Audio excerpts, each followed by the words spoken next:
The Birth of Glory, a devotional for the seasons of Advent, Christmas, and Epiphany, produced by Northside Church.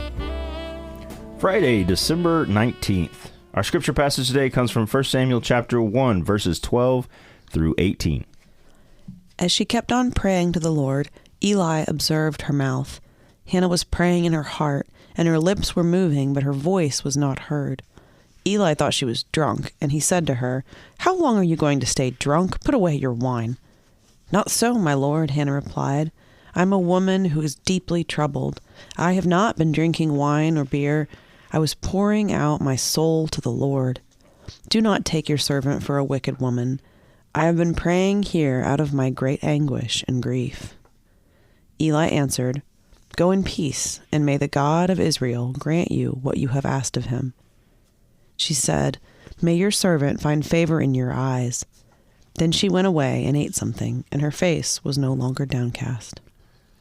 Our situations do not define us, but they can be relentless in their attempt to do so.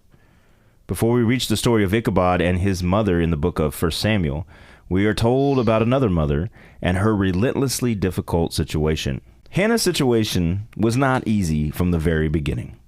Not only did she share her husband with his second wife, Peninnah, but this other woman was incredibly fertile and had given birth to several children. Hannah, on the other hand, was unable to have children, a fact that Peninnah never let her forget, ridiculing and provoking her every chance she got. Day after day, year after year, Hannah awoke to this situation, depressed and despised, and unable to have the one thing that would bring joy into her world.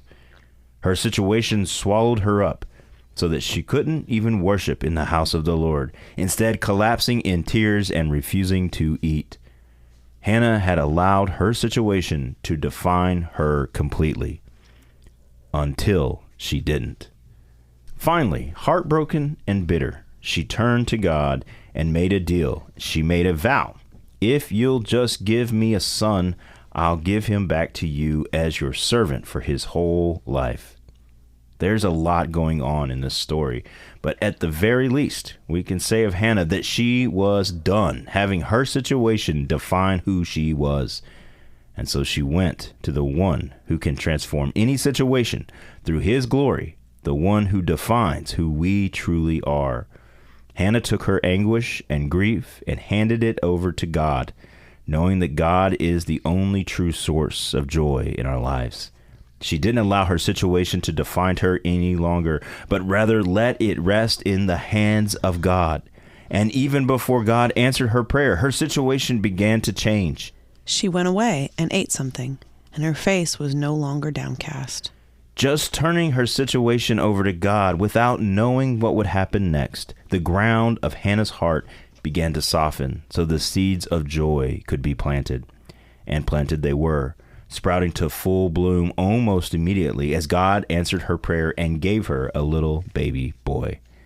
Not only had Hannah's situation been changed, but her identity had been transformed by joy. "My heart rejoices in the Lord. In the Lord my horn is lifted high." 1 Samuel chapter 2, verse 1. Our situations don't define us. The glory of God does.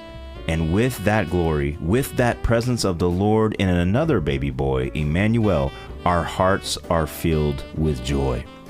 What situation do you need to hand over to God so that the seeds of joy can be planted in you?